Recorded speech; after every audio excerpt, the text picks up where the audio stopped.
بسم الله الرحمن الرحيم الحمد لله رب العالمين والصلاة والسلام على رسول الله وعلى آله وصحبه أجمعين. اللهم انفعنا بما علمتنا وعلمنا ما ينفعنا وزدنا علما. Donc aujourd'hui le sujet va être sur les menstrues, Inch'Allah, pendant l'Umrah ou le Hajj. On va se fixer sur un seul, soit l'Umrah, soit le Hajj, mais en fait c'est pareil, on les retrouvera quand on parlera après du Hajj. Pour pratiquer cette adoration qui est l'Umrah, on a des piliers, on a des interdictions, on a des obligations et on a la sunna du prophète alayhi salatu wassalam. On va parler de l'ordre. Quand on s'engage à pratiquer un ordre d'Allah Azza wa Jal, on ne peut pas l'arrêter à n'importe quel moment et on ne peut pas l'arrêter du tout. Sinon, le pilier, il n'est pas validé. Il n'y a pas d'Umrah. Je m'explique. Si je sors de chez moi, je vais à la Mecque, je passe par le Miqat, je fais l'intention, je fais la talbiya, et sur le chemin, j'apprends un décès. Il y a un accident, je tombe malade. Je ne peux pas arrêter la Umrah. Je suis engagée, j'ai fait l'intention, j'ai fait la talbiya, c'est un pilier. Je ne peux pas dire, bah tant pis, je ne suis pas bien, je suis malade, je dois rentrer chez moi, j'ai un décès. Non. Du moment où j'ai fait l'intention, j'ai été au lieu, parce que dans ces adorations, on ne fait pas l'intention là où on est. On doit aller à des lieux précis qui s'appellent le Miqat, les points d'entrée pour Mecca. Et ils sont au nombre de 5. On ne peut pas les inventer non plus, on ne peut pas les changer non plus. Un Miqat reste un Miqat, c'est un lieu qui est défini. Donc il y a des choses qu'il faut connaître en amont pour pouvoir pratiquer, sinon ben, on va faire n'importe quoi. Donc pour l'Umrah ainsi que pour le Hajj, ben, on a des lieux qu'il faut respecter. Pour le Hajj, on a des jours et des dates et le mois qu'il faut respecter. L'Umrah, je peux la faire à tout moment de l'année. Tout moment de l'année. J'en ai juste une qui se distingue des autres puisque c'est celle de Ramadan qui a plus de valeur, mais ça reste une Umrah. Le Hajj, non. Le Hajj, non. Le Hajj, je dois le faire une fois par an, à un mois bien défini, qui est le 12e mois de l'année, qui est un mois sacré, puisqu'aujourd'hui on est rentré dans les mois sacrés, on est dans le Qa'da, machallah. C'est un mois sacré. Sur le Hurum, il n'y en a que 4 qui sont définis, qui sont cités dans le Coran, que je dois connaître, que je dois savoir ce que je ne dois pas faire et ce que je dois faire dans ces mois si je peux, parce qu'il n'y a pas d'obligation, alhamdoulilah, donc c'est des choses que je dois connaître en amont. Donc là, si je m'engage à aller faire, on suppose qu'on a choisi la formule tamattu qui me permet de faire l'Umrah, de me désacraliser et puis après de me remettre en état d'ihram pour le Hajj. Je sors de chez moi, je pars à Mecca. J'ai 2 possibilités pour la femme. Déjà, on va aller tout doucement parce que j'ai eu une question tout à l'heure que je n'ai pas répondu. Je crois que c'était Nadia, je ne sais plus. Je dois me mettre en état d'ihram. Donc je me prépare. Je me prépare soit chez moi si je vais directement à Mecca, soit à Médine si je commence par le Médine al-Munawwara avant d'aller à Mecca. La préparation reste une préparation, ça veut dire qu'il n'y a rien d'obligatoire. Je dois me couper les ongles, mais si je ne le fais pas, il n'y a pas de souci. Je dois me faire une épilation, si je ne la fais pas, il n'y a pas de souci. Je dois prendre une douche, si je ne prends pas la douche, il n'y a pas de souci. On est d'accord, on est dans une préparation. On n'est pas rentré dans les obligations. Je peux encore mettre mes crèmes du jour, ma crème de nuit, mon shampoing, je peux tout mettre. Je peux tout mettre. je sors, on va prendre le cas où on est à Médine, c'est plus simple. Je sors de l'hôtel de Médine pour aller au Miqat. Donc on prend le bus et on va au Miqat. Quand je vais aller au Miqat, j'ai des choses à faire qui sont obligatoires. À partir de ce moment-là, arrivé au Miqat, c'est-à-dire que je passe par l'endroit, là, le Miqat, il y a une mosquée. Si j'arrive en dehors des heures de prière à la mosquée, d'accord? Si j'arrive en dehors des heures de prière à la mosquée, je fais 2 unités. C'est ce qu'on fait pour toutes les mosquées. Je fais 2 unités de prière. Maintenant, si j'arrive à 1 heure de prière, c'est-à-dire que quand j'arrive, c'est l'heure de Doha. On suppose, hein, c'est l'heure de Doha. Moi, je suis dans un voyage, parce que j'ai quitté Médine pour aller à Mecca. J'ai 450 km à faire. Mais d'accord. Si j'arrive à 1 heure de prière et je prie dans une mosquée, quand je dis une mosquée, ça veut dire que dans cette mosquée, il y a un imam. Même si je suis dans un voyage, je prie comme l'imam. C'est-à-dire que Doha, je vais le faire 4 unités. Parce que je prie derrière un imam. Si j'arrive en dehors d'1 heure de prière obligatoire, c'est-à-dire vers 10 heures, vers 15 heures, je ne suis pas dans les heures de prière, je rentre dans la mosquée pour faire 2 unités. C'est surérogatoire, c'est une sunna, il n'y a rien d'obligatoire.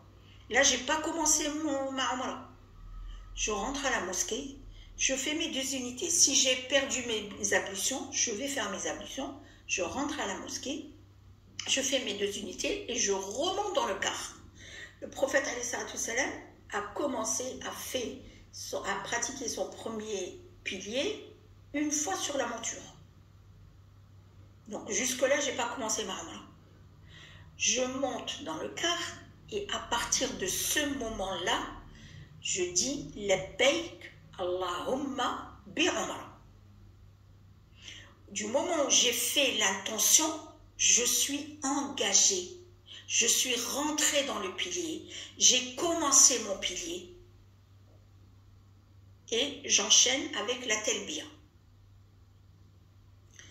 Maintenant, on suppose qu'il y a une sœur à Médine qui a eu ses menstrues et qui doit aller à Mecca. Elle fait pareil que les autres.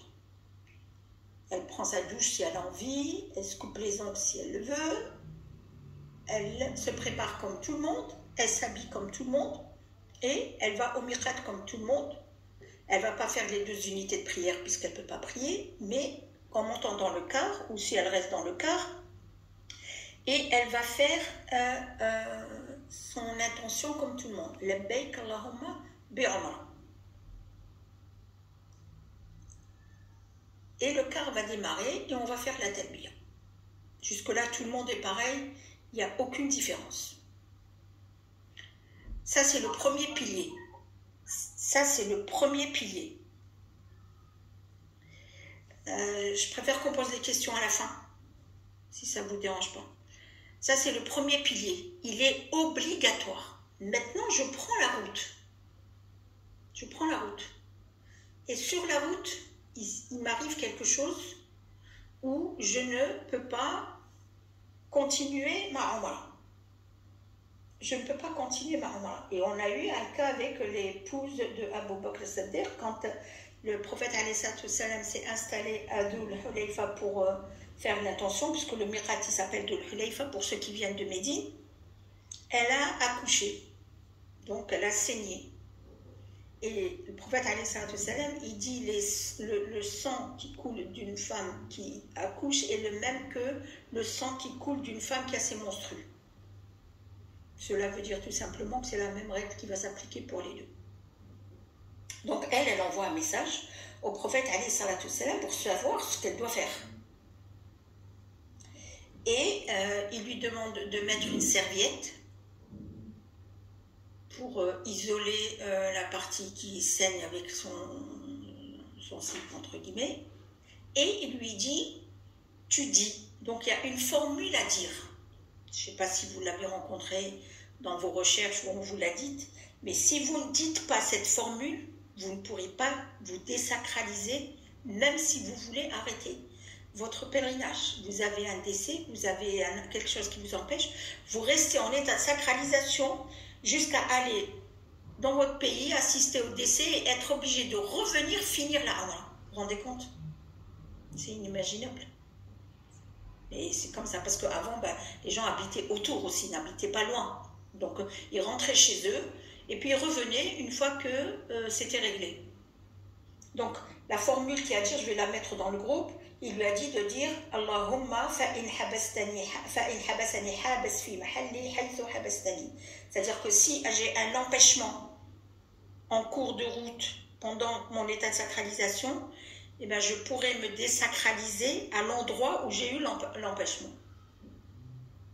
Et à partir de là, la personne peut se désacraliser même si elle n'a pas fini les piliers. Mais si elle n'a pas fini, je ne sais pas, j'ai un fond, mais je préfère qu'on pose des questions après. Si elle n'a pas dit la formule, elle ne peut pas se désacraliser tant qu'elle n'a pas fini les piliers de la Umrah, qui sont au nombre de 3. C'est compliqué.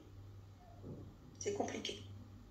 Donc, il vaut mieux dire la formule complète, le Labbaik Allahumma bi Umrah, et dire le dua Allahumma fa'in habastani habas. Donc, si j'ai un empêchement qui va, où je ne pourrais pas finir, eh ben, je pourrais me désacraliser à ce moment-là.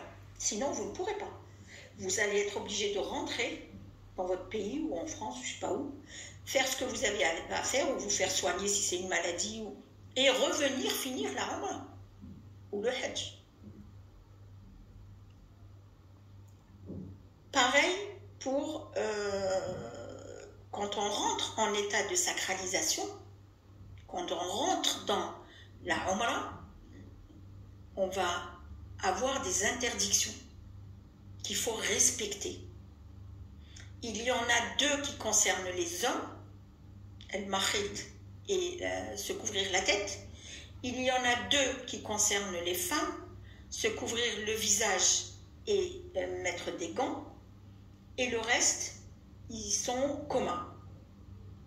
Entre autres, pas de sexualité dans un couple, pas de demande en mariage, on n'a pas le droit de couper de la végétation, même pas des feuilles, on n'a pas le droit de tuer une bête, on n'a pas le droit de se laver avec du savon.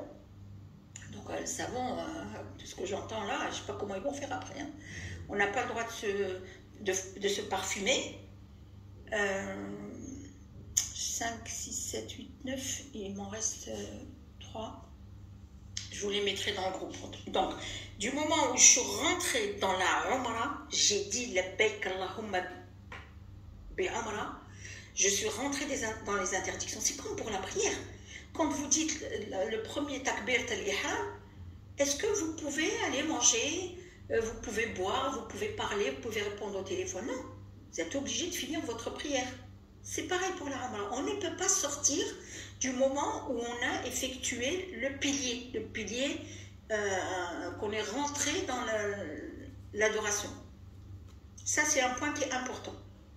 Le deuxième point, la femme s'habille comme elle veut. Walhamdulillah wa shukru lillah, sinon ce serait infernal.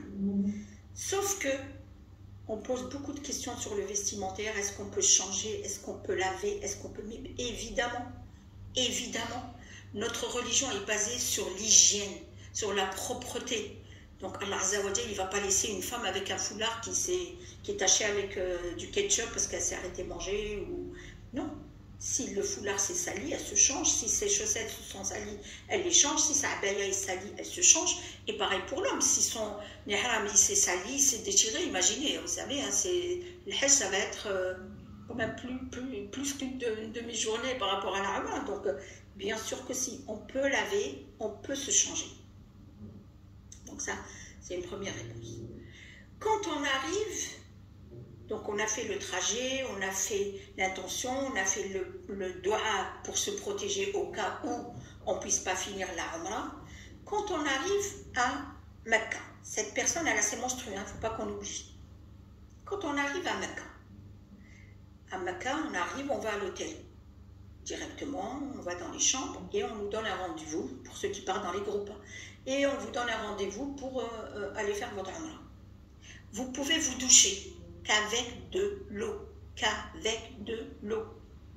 pas de savon, pas de tout ce que là on entend, mais non, mais on ne peut pas, parce que si on ne respecte pas les interdictions, ben, il y a des choses à faire. On devient endetté, il faut rattraper l'erreur, il faut la rattraper soit par une bête qu'on va égorger, soit par un jeûne qu'on va effectuer, une partie là-bas, une partie quand nous rentrons, soit par une aumône, pour toute interdiction pas respectée. Je crois que pas jouer avec ça. Pour toute interdiction pas respectée. Après, aujourd'hui, on nous dit aussi, oui, mais il y a l'intention, est-ce qu'on l'a fait volontairement, on ne l'a pas fait volontairement. Wallah, c'est pas un jeu, une adoration n'est pas un jeu. Une adoration n'est pas un jeu. Ah, mais je me suis lavé les mains, j'avais du savon, mais enlève le savon. Quand tu arrives dans la chambre, enlève le savon. Ne sors pas ta trousse de toilette tant que tu n'as pas fini ta Umrah. Enfin, c'est à nous de prendre des précautions. Quand on éduque un enfant, on lui dit attention, ne touche pas ce bouton, il y a le feu, ici il y a le gaz, ici il y a les dangers, on explique tous les dangers. Ben nous c'est pareil.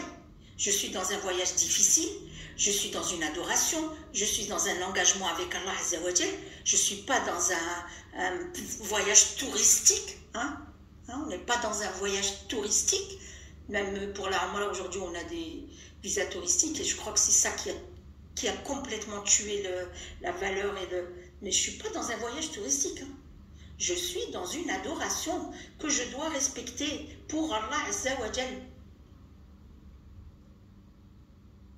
Donc, je n'utilise pas de savon, je n'utilise rien. Maintenant, qu'est-ce que c'est que le deuxième pilier? Le deuxième pilier, c'est un tawaf. Tawaf el-Kaaba, c'est-à-dire qu'on va tourner autour de la Kaaba. La Kaaba qu'Allah Azza wa Jal a choisi comme direction pour la prière. C'est le centre de gravité de l'univers. C'est sur une terre sainte. On ne va pas revenir sur l'histoire d'Abouna Ibrahim qui a dû venir là-bas pour qu'après il y ait la naissance de Mohammed sallallahu alayhi wa sallam, pour que tout soit à Mecca. C'est pas par hasard. C'est pas par hasard. C'est pas par hasard. Ce deuxième pilier, il vaut la prière. C'est pareil que la prière. La seule différence, c'est que j'ai le droit de parler. Mais attention, c'est pas parler comme on voit aujourd'hui. C'est invoquer, lire le Coran, réciter, mais en bougeant les lèvres. C'est-à-dire que moi, j'ai le droit de m'entendre, mais mon voisin n'a pas le droit de m'entendre. Ça me concerne, c'est ma relation avec Allah Azza wa Jal. Pour celles qui ont fait la Umrah, vous avez vu aujourd'hui, les gens hurlent autour de la Kaaba. Mais, c'est une relation personnelle. Est-ce qu'une Umrah, aujourd'hui, quand vous êtes parti à le souk ou à l'agence, vous allez payer un voyage de groupe ou une adoration partagée? Mais non. Donc chacun doit faire ce qu'il a à faire en relation avec Allah, mais en intimité, quoi. C'est entre lui et moi. Donc, le tawaf nécessite les ablutions, el wudu, et c'est pareil que la prière. Donc vous pensez bien que tout ce qu'on voit aujourd'hui, les prises de photos, les appels téléphoniques, des gens boivent pendant le tawaf, des gens mangent pendant... Mais attendez, on va où là? Est-ce que quelqu'un... Parce qu'on va me dire, oui, mais il est diabétique. Ok, diabétique. Est-ce qu'un diabétique va manger pendant sa prière? Mais on est dans un pilier. Il va manger avant, il va prendre ses médicaments, il va s'organiser. Mais la prière, c'est la prière. Le tawaf, c'est le tawaf. C'est pas à discuter, c'est comme ça. C'est un pilier comme les autres. Je ne vois pas pourquoi dans le salat je ne fais pas et dans le umrah je fais. Non, dans le tawaf, non. Bon, ça, on peut le voir encore après quand on va voir l'adoration en elle-même. Là, on parle plus des monstrues. Donc, la personne qui a ses monstrues, si elle veut se doucher, elle peut se doucher avec de l'eau, parce qu'elle est en état de sacralisation, il ne faut pas qu'on oublie. Le tawaf, elle ne peut pas le faire. Comme la prière, elle ne va pas la faire. Ce n'est pas à négocier, ce n'est pas à discuter. Celle qui sait qu'elle a ses monstrues. Elle est partie de Médine ou pendant le voyage, elle a eu ses menstrues, donc elle le sait. Elle le sait qu'elle a ses menstrues. Maintenant, il va y avoir un deuxième cas où cette personne, elle va sortir de Médine sans menstrues, elle va faire son intention au miqat sans menstrues, elle va voyager sans menstrues, sauf que pendant le tawaf, elle va les avoir. C'est possible. C'est possible. Si elle les a pendant, parce qu'elle ne va pas se rendre compte, après elle va dire, mais mince, mince, celle-là elle a fait son tawaf, elle ne le savait pas, il n'y a pas de souci. Mais celle qui le savait en amont, avant, elle ne fait pas. Elle ne rentre pas dans la mosquée, subhanallah, c'est une mosquée. Aujourd'hui les gens rentrent dans la mosquée, dans le haram à Mecca avec des baskets, avec des grosses chaussures sales. Vraiment, je n'exagère pas. Sales. Ouais, mais tout le monde le fait. Mais l'autre, il se jette par la fenêtre, tu te jettes par la fenêtre. On respecte, c'est la maison d'Allah. Ya Rabbi, c'est la maison d'Allah.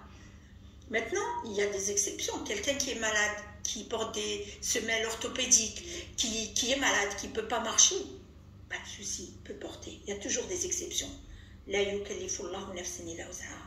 s'il n'y a pas cette exception, ben non, tu mets tes chaussettes et tu rentres au haram, à la mosquée, avec ton pied droit, bismillah,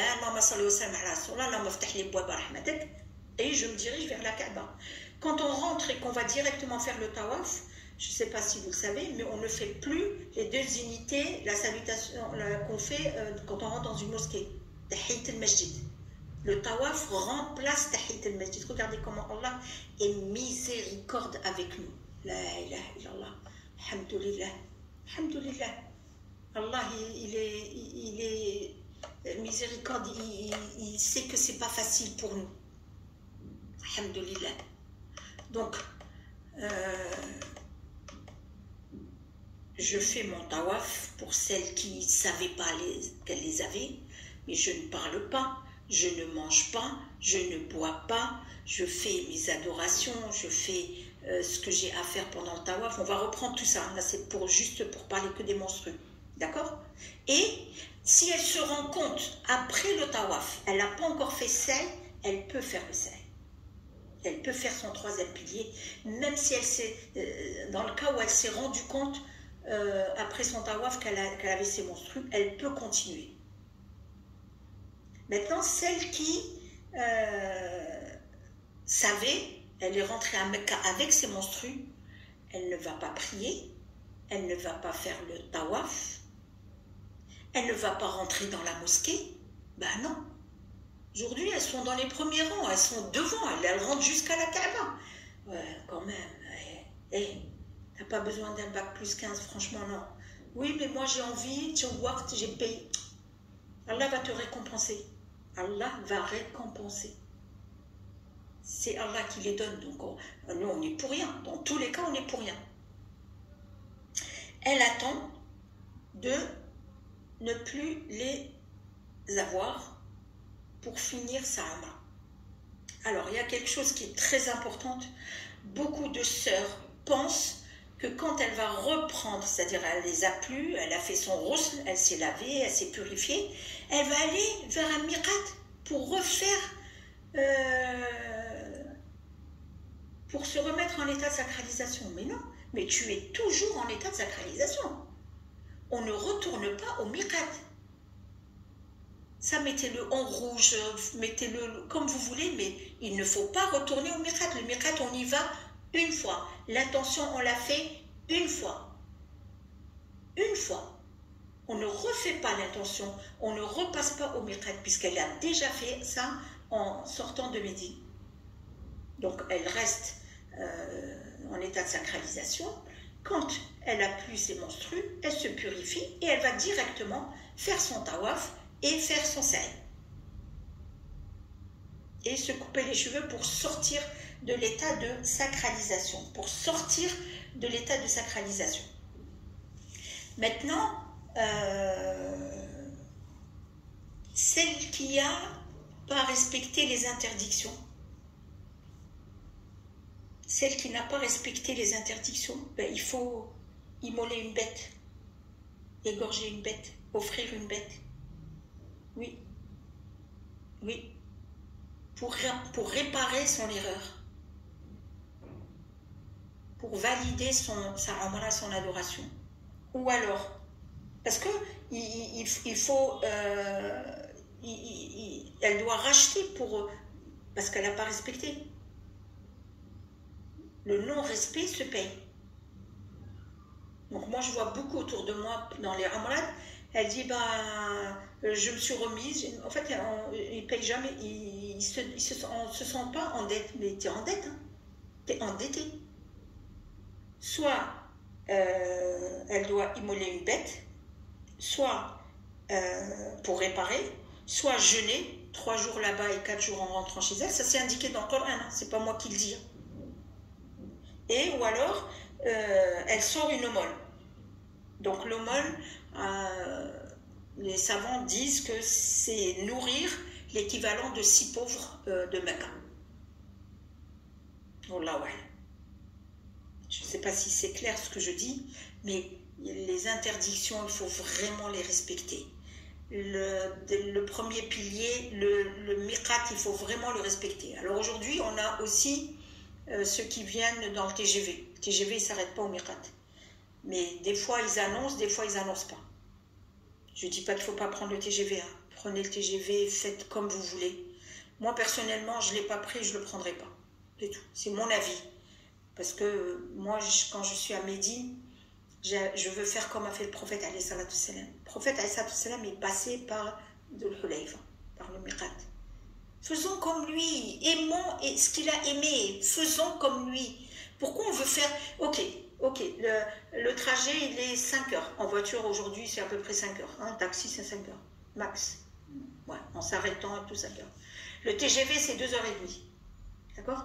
Ok, j'arrive à Mecca en 2h30 de temps. Mais c'est pour faire quoi? Pour faire à manger? Pour laver le linge? Pour aller chercher les enfants à l'école? J'ai quoi à faire? J'ai quoi à faire? Je ne parle pas des gens qui travaillent. Le TGV, il y a des gens qui travaillent entre Médine, Mecca. Moi, je parle des gens qui font la Umrah. Après, là, je vais me faire tirailler, mais j'assume. Tu fais quoi? Pourquoi courir? Pourquoi courir? Au contraire, on est là pour faire ce qu'a fait le prophète alayhi salam. On est là pour faire ce que dit Allah azza wa jal. On est là pour obéir. On n'est pas là pour ne pas obéir. On est là, toute notre vie, on n'a pas obéi. Je parle de moi-même. On a fait on a eu de la désobéissance parce qu'on a eu des moments de faiblesse. Le shaitan, il a pris dessus. On n'était pas bien, on n'avait pas le moral. On peut trouver toutes les excuses. Mais là-bas, je ne suis pas là-bas pour ne pas obéir quand même. Je ne suis pas là-bas pour ne pas obéir. Je fais des kilomètres. Je laisse ma maison, je laisse tout le monde pour ne pas obéir. Non, ça ne se fait pas. Je ne peux pas. Je ne peux pas. Maintenant, il y a beaucoup de questions des sœurs où elle dit, ouais, mais si je prends la pilule.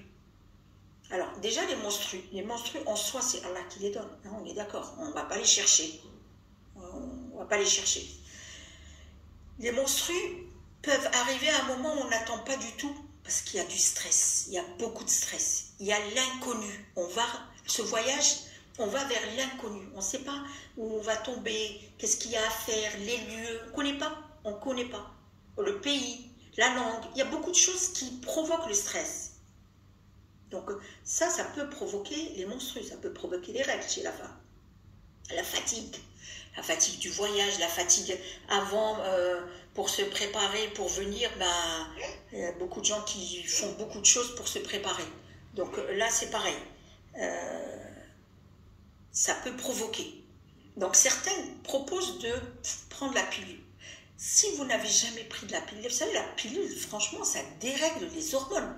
Vous savez ce que c'est une hormone. Après, pour la remettre en place, il faut galérer. Vous allez être malade. Enfin, moi, je ne suis pas médecin du tout, hein. Mais Prenez pas de risque pour être malade derrière. Maintenant, apparemment, moi je ne m'y connais pas du tout, hein, mais on dit que le médicament ou les comprimés qu'on vous donne à Mecca et à Médine, c'est pas vraiment de la pilule et ça arrête. Moi j'ai eu beaucoup de femmes qui ont pris ça et ça s'est bien passé. Après, je sais pas quand elles sont rentrées chez elles, mais on m'a jamais appelé pour me dire oui, Raoudat est venue avec nous à la pharmacie et voilà ce qu'on a aujourd'hui, on n'arrive pas à avoir des enfants, on a ça. J'ai jamais eu de cas pareil. Maintenant, moi je pense que un voyage se prépare. Moi je connais mes périodes de monstres. Je ne parle pas des exceptions. Il y a des gens qui peuvent les avoir. Je parle des gens qui sont réglés correctement, le cycle est régulier. Programme ton voyage en fonction de tes règles. Prends de la marge. Viens, prends une date, arrive juste après. Comme ça, ben, il y a plus de chances de ne pas les avoir. Ou les avoir à la fin.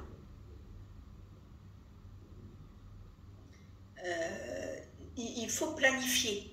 Il faut planifier. Moi, j'ai vu beaucoup dans nos souks pour le Hajj. À la fin, on dit « Oh mince, mais j'ai pas fait attention ». Et en fait, ça tombe pile avec, par le stress aussi, par le stress de trouver, de valider le package, voilà, par le stress, et ben, on n'y pense pas. Et quand tout est validé, on se dit « Ah mince, ben, ça va tomber avec ». Et on fait comment?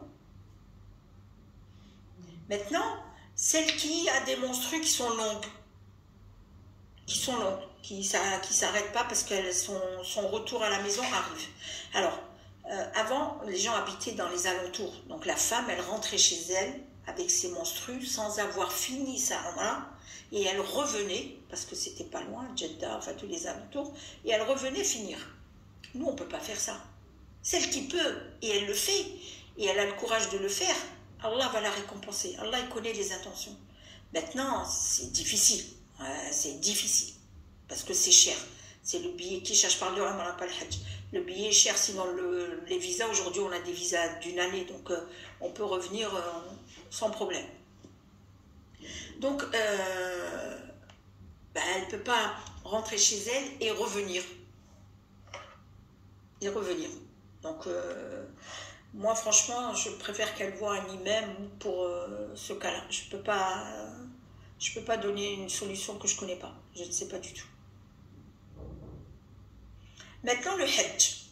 La femme qui a ses menstrues, elle va à Mina avec ses menstrues. Elle fait tout. Sauf la prière, elle ne va pas prier. Et elle ne fait pas tawaf l'ifada. Elle attend de finir. Mais tawaf l'ifada, on peut le faire Yawm al-Nahr, le 10e jour de l'Hijjah, Yawm al-Eid, mais on peut le faire après Yawm al-Tashriq, après avoir fini Mina, on est à l'hôtel et on peut les faire, c'est valable pendant tout le mois de l'Hijjah. Tant que le mois de l'Hijjah n'est pas fini et que vous êtes à Mecca, vous avez le temps de faire Tawaf al-Ifada. Donc on a plus de temps pour le Hajj que pour elle peut faire Arafat, elle peut faire Muzdalifa, elle peut faire le Jamarat, elle peut tout faire, tous les déplacements, elle va les faire. Sauf qu'elle ne va pas prier, ça c'est normal, comme chez elle, et elle ne peut pas faire le Tawaf l'Ifada. C'est tout. Mais sinon, tout le reste, elle peut les faire. Je ne sais pas si je pense avoir tout dit, donc on peut changer. C'est surtout faire attention aux interdictions. Vraiment, il faut faire attention aux interdictions. Il faut faire attention à la formulation au début. Moi, je pense qu'il vaut mieux intégrer dans l'intention la formule au cas où je ne puisse pas finir, que je puisse arrêter mon voyage, parce que le Hajj, c'est très difficile. On peut avoir des empêchements, on ne sait pas, mais on peut avoir des empêchements. Et il vaut mieux se protéger par cette formule, puisque le prophète, il nous la donne. Donc, je ne vois pas pourquoi on se priverait, et c'est juste à formuler.